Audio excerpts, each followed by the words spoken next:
So in the last lecture, we did discuss the microcanonical ensemble and the canonical ensemble. We discussed, and I want to repeat that statistical mechanics starts with the two postulates and one hypothesis. The postulates are time average equal to ensemble average. Time average is the experimental quantity, experimental thing that goes on, and Willett gives at the main construction, a brilliant construction of ensemble. So they had to put these two together. That the first postulate, time average equal to ensemble average. Second postulate, in order to ensure that equality, that every state visited in time averaging is equally probable, or every state picked up in ensemble average is equally probable. However, one has to assure, one to guarantee that this system's trajectory takes you to all different states, and that is the ergodic hypothesis. That means every state is visited, and that is the one that has evoked a lot of research over the years, particularly from mathematicians. And the statistical mechanics starts at the level of construction of this formidable theoretical framework. The most important role is played by this relation of Boltzmann's formula, entropy equal to KBL and omega, which is often not realized that the entire statistical mechanics, the microcanonical, canonical, grand canonical, all the ensembles, everything, relation between statistical mechanics and thermodynamics is derived from Boltzmann formula. So a variant of Boltzmann formula, which is here, omega is the number of microscopic states available to the system, which is kept fixed at volume V, energy E with n number of particles. A variant of that is used to derive the second equation, which is free energy, Helmholtz free energy equal to minus Kb. Kb is Boltzmann constant times temperature, then logarithmic of the canonical partition function, and canonical partition function is given by this quantum version or sum over energy levels, or classical, that is integration over the phase space, position and momentum. What we will do today, we will go from canonical ensemble to grand canonical, then ultimately to isothermal-isobaric ensemble. So the whole derivation, remember when we did from microcanonical to canonical, we had the following construction, a mental construction. We put all the systems in canonical ensemble together and we allow them to exchange energy, and we put them in a temperature bath, and when they achieve constant temperature, then we remove the bath and put an insulation around it, so that ensemble, the canonical ensemble, becomes a super system in the microcanonical ensemble. Then we do a super ensemble, and with this construction then we repeat the calculations that we did in the microcanonical, and that allows us to get to the result that free energy equal to minus KBT ln Qn. So today we will first briefly review the canonical ensemble, and then we will go to do the grand canonical, and we would like to finish today and discuss the isothermal-isobaric ensemble, which is the Npt ensemble, and the Npt ensemble is the one which is most commonly used in computer simulations and also very close to experimental results. You can start this essentially as a derivation, as a definition of grand canonical ensemble. This is the mu is now the chemical potential. This is a horribly mixed notation. As I said, mu and gamma gets mixed up. This would then z to the power n. I think this is one of the typos people have pointed out to me. So, and this is partly my doing because I usually use this notation. So this was in between put in because many of the things were edited by my students. Okay. Now, what we now have to do, we have to have in this, put in the constraint, which is how I define, not the constant, how I define average number, which will define density, average volume, and what the volume is fixed. So average, if I get the average number, then I divide by the volume, which is given from supplied from outside and external constraint, I'll get the density. So then I have to define an average energy, and average energy is this quantity, and pressure is, so you have to, average energy, you understand this thing, that, but now the sum, note that sum is the microscopic state or the state of the system, which is macroscopic state of the system characterized by energy Ej and number n. This is not the microscopic state, I am sorry, because it's still the macroscopic state, and because it's a large number of particles still there much of the time. Interestingly, in the grand canonical ensemble, these this is the average energy. As I was saying, that you note that they are a double sum. Now, very interestingly, the same definition we used of the pressure in the canonical ensemble, we do the same thing, but again sum over G and A. And one thing that I was going to say, which is very, very interesting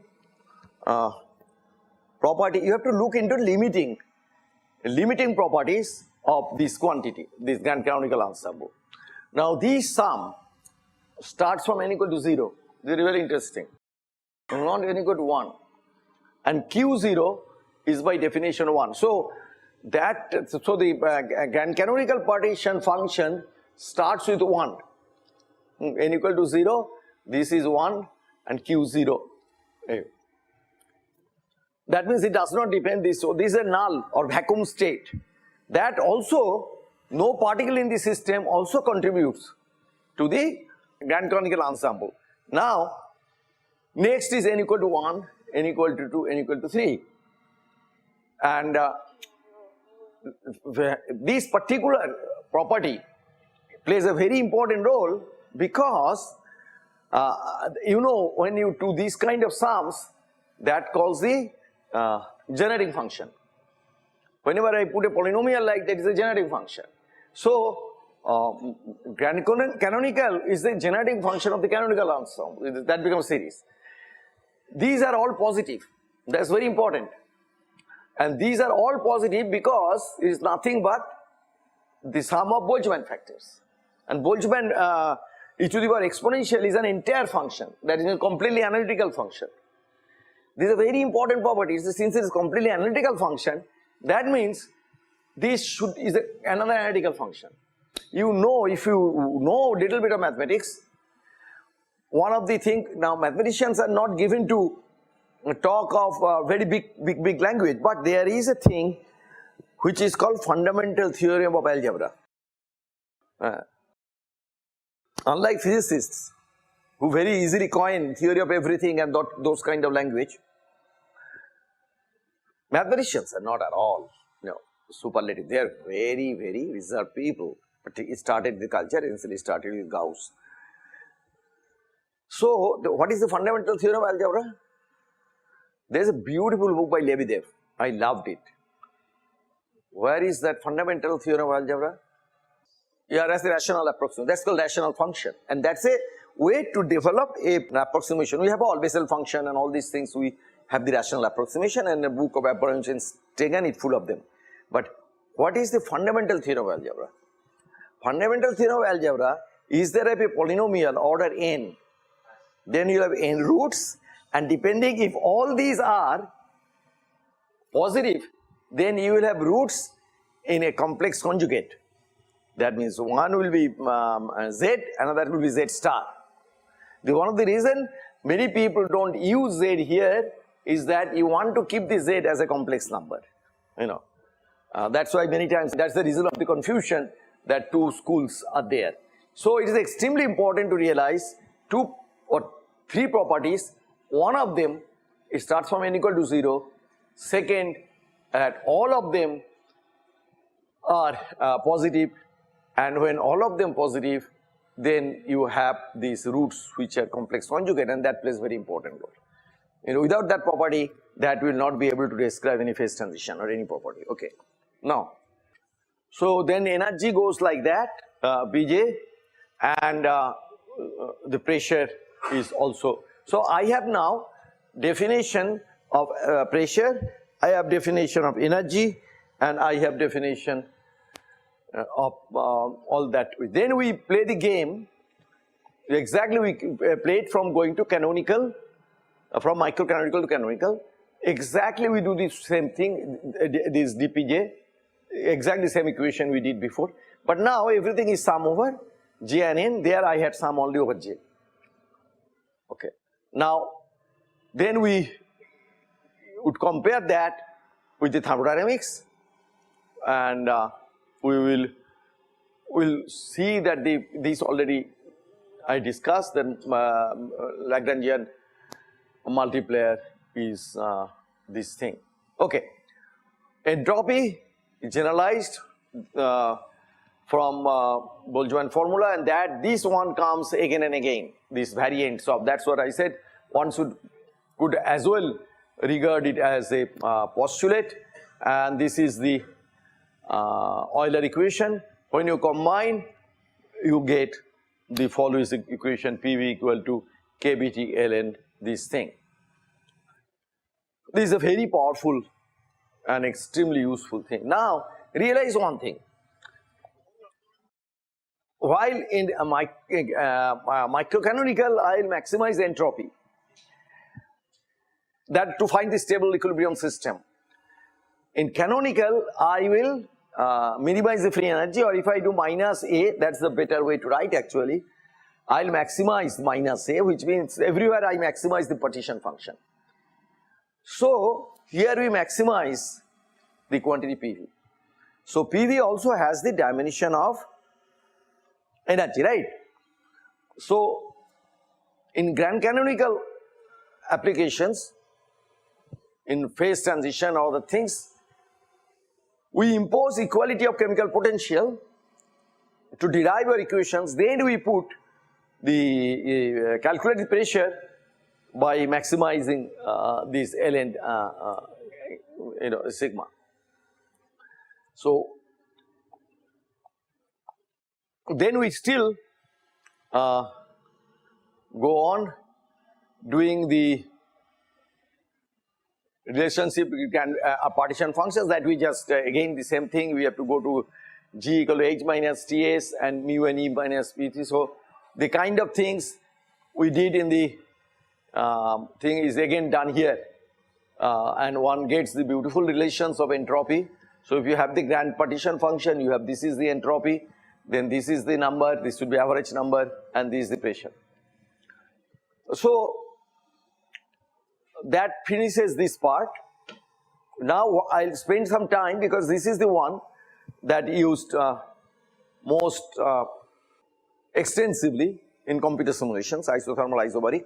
It was done, it was created because Gibbs, when Willard Gibbs was doing statistical mechanics, Willard Gibbs carried it out, the whole development of statistical mechanics, with an aim to understand Van der Waals equation of state. So there are those days two major approach that was going on, the people whose StatMech was in very incipient condition. One was Boltzmann trying to understand Maxwell distribution, and the phenomenal contribution was made by Van der Waals. Actually, Van der Waals is one of the underrated scientists of the bygone era. So Van der Waals had not only the equation of state, he also had a beautiful equation of interface. And so Willard Gibbs was trying to develop a theory of interface, particularly gas-liquid interface. And so as soon as he developed the ensemble thing, one of his first goal, or was the beginning goal, was to understand Van der Waals equation of state. The story is that when he did these things, Maxwell so the Euler-Gibbs, nobody knew what Euler-Gibbs was doing. He was far ahead of time. So he was doing this ensemble, canonical ensemble, microcanonical, grand canonical, even terms were new. Nobody understood. However, on the other side of Atlantic, Maxwell was keenly following the development of Euler-Gibbs. And Maxwell sent, or the other way around I think, but they never met, but sent a solid kind of not marble, but this kind of cement paste with a solid A of Van der Waals loop of equation of state, and Gibbs always used to go to class with the one that was sent by Maxwell.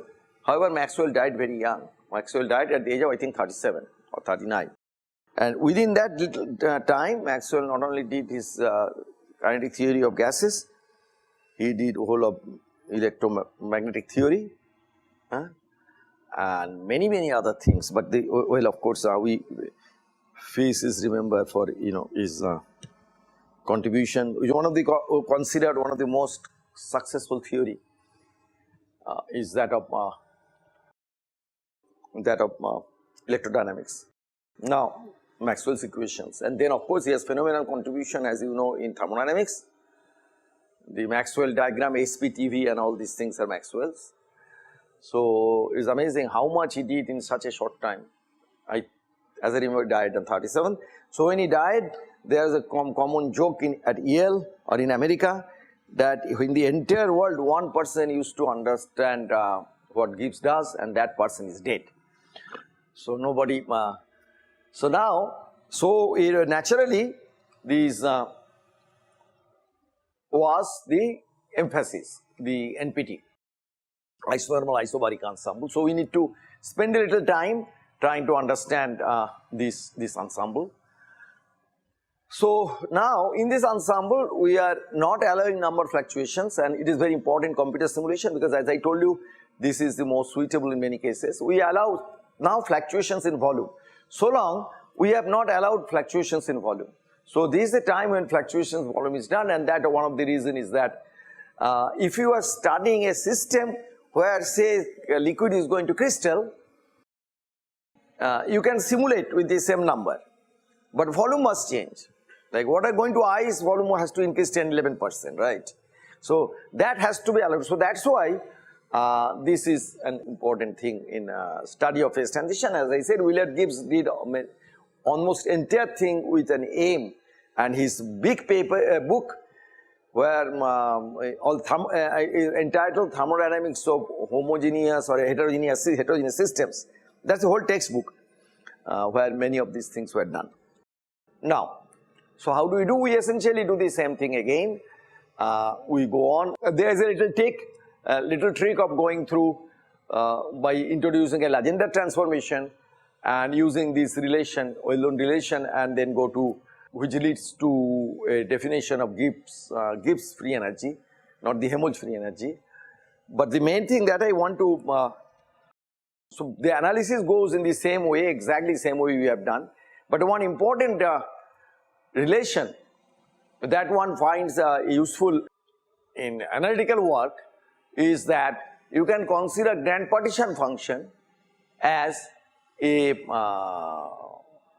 Laplace transformation of the this is Laplace term, right? So you can call volume as a time and beta p as the z, the Laplace variable or s. Then you see that one is a Laplace transformation other, and that is very important consequence, because then I can get q as a Laplace inversion of the grand canonical partition function. Now the A is that so what we are using, one thing that see the other notation that I use, this chapter I think probably every chapter this will come through. Okay, so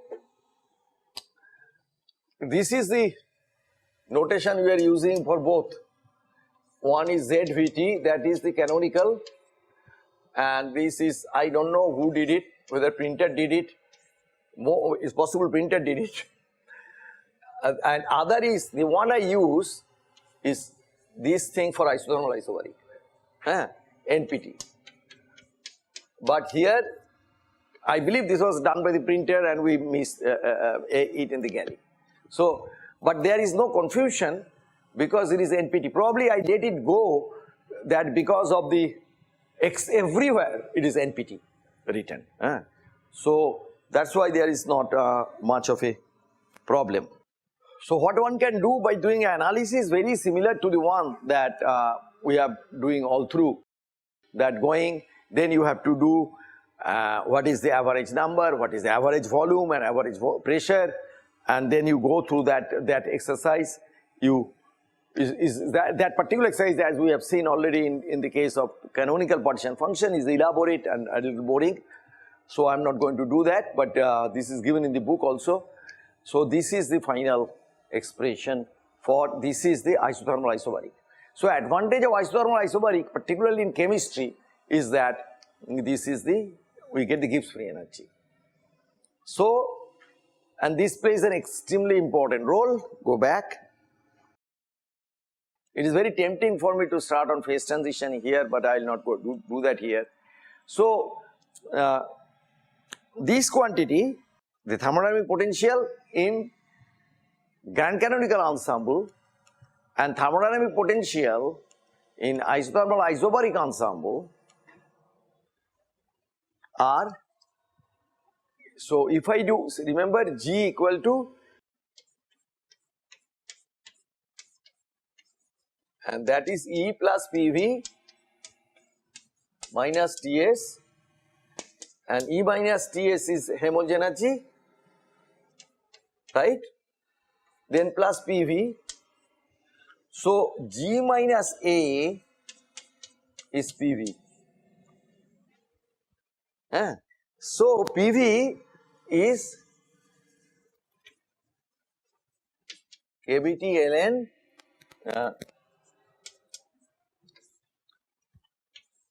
ZVT, right, and G is, so I have, what I am trying to say that we have a relation at the level of logarithmic of all the partition functions. This is then comes in isothermal-isobaric, this is the canonical and this is the grand canonical, and this is an amazing relation that is often given in slightly advanced courses of statistical mechanics that show that this relationship, you of course you are not expected to derive the whole thing, but you are expected to write down the expression of the potential. This is an amazing relation one should remember, because this is the one we use when we do Ramakrishna use of theory of freezing or density functional theory of freezing, that this trick is used. Okay, now I have discussed it here. It's very important that what is the physical interpretation then of what will let you remember and understand the partition function. I have already discussed different ensembles come with different partition function, but all of them have one common thing, is that either the partition function itself, it has to be maximum. So the state that is selected, or the state that is thermodynamically stable, is the one that has the maximum partition function. Now you can understand that physical insight from canonical ensemble. Why? Can anybody tell why canonical ensemble? Every ensemble gives this beautiful interpretation, but why in canonical ensemble this is particularly enlightening and very, very intuitively clear. So partition function I can write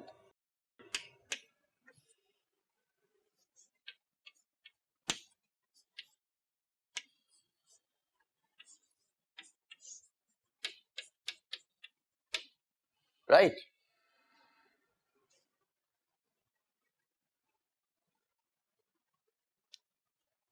I can also write in some normalization, which I am not going to talk now, all the particles, all the momentum and e to the power minus beta h. H is the Hamiltonian. Right? I don't remember giving these equations to you when we did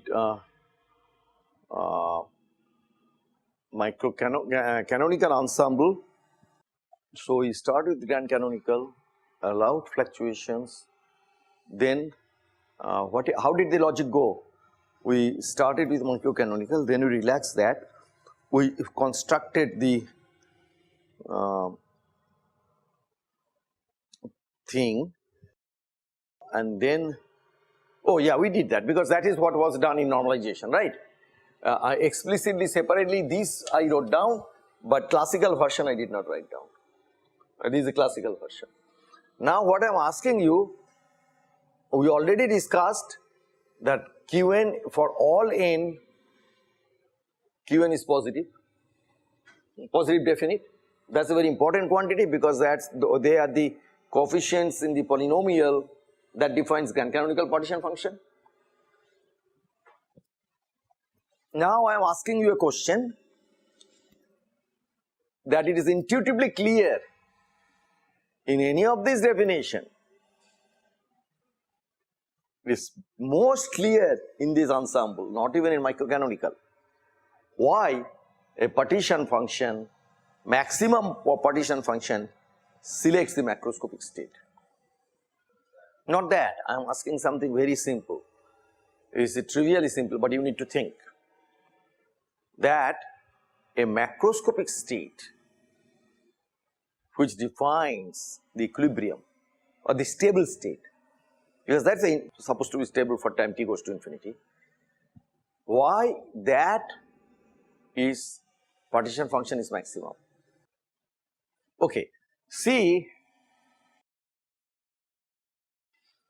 just I give you a simple example, and now you should be able to tell, I have these two, which one will be selected? Why?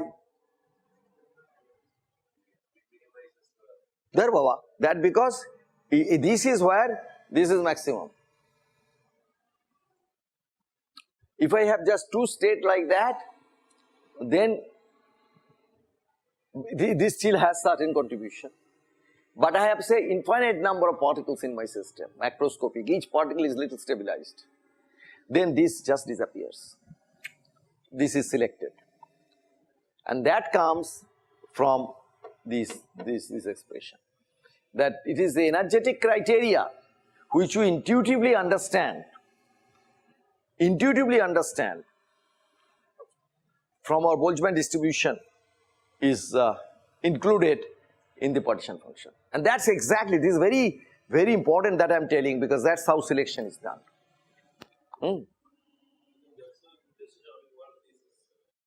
Absolutely, zip, it just goes through.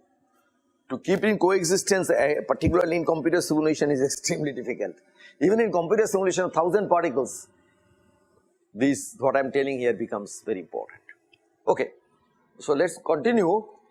These are very, very intuitive and very nice. So you have to understand, I remember when I taught and gave exams, we should do some problems.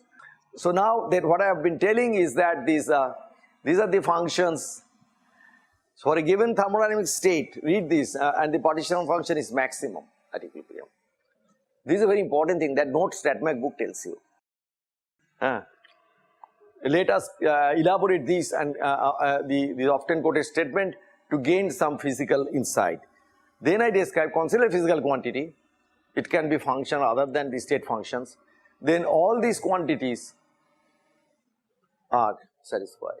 Very important, because when you try to expand a free energy, like in Landau theory of phase transition, or any kind of thing, that the first derivative goes. So the order parameter, zeta is the order parameter, I mean the parameter that distinguishes between old and new.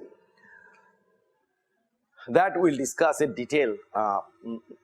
This condition is very important. So the first term, and if there is a symmetry, then third order term also not there. So that's why this is the reason why the free energy function for small displacement is harmonic. Is an extremely important quantity, because the coefficient of the harmonic, the force constant, are what we call the response function. So specific heat, thermal compressibility, all these things are the second derivative of these quantities. And that is the reason in a phase transition, these quantity will become the harmonic frequency goes to 0, because the springs, we call the response functions of the springs, and they soften up. It's a very beautiful thing that going on there. So then, as I am telling you that there are, so these are the cartoons, micro-canonical, then canonical and grand canonical, that kind of thing. My students I found are very good in cartoons. And so there's a problem set. I imagine somebody has to do the problem set. Okay, so these completes the A on canonical answer on the partition functions. Next, what we are going to do is to start on the next chapter, which is the, okay, we have two ways to go from here, but I would like to really jump the board little bit and do something very interesting, which is this, the response functions that we have been discussing. That means which are in terms of fluctuations. So the response functions are second derivative of the free energy, like specific heat and compressibility, but their real meaning is that they are the quantities which are the standard deviations or mean square fluctuation of the relevant quantity. So the idea is the following: we will do the response function or fluctuations. Chapter is, I think, chapter 5, chapter 6 is fluctuations in the book. After fluctuations, because it is so important, I want to do it next. After fluctuations, that was done by Einstein. After fluctuations, we do monatomic gas and diatomic gas. All right? Okay, thank you.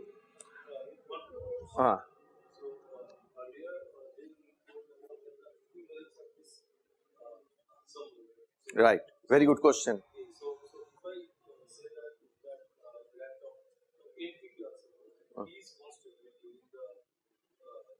Npt simulation.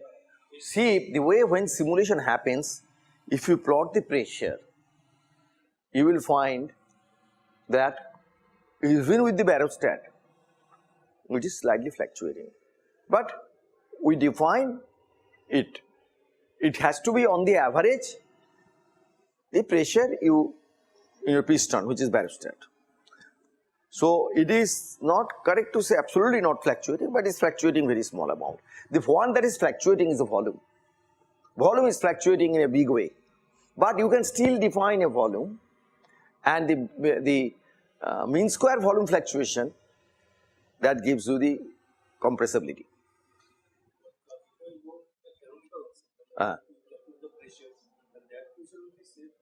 Absolutely, yeah, absolutely. The thermodynamic properties calculated in ensemble, every ensemble is all the thermodynamic properties are the same.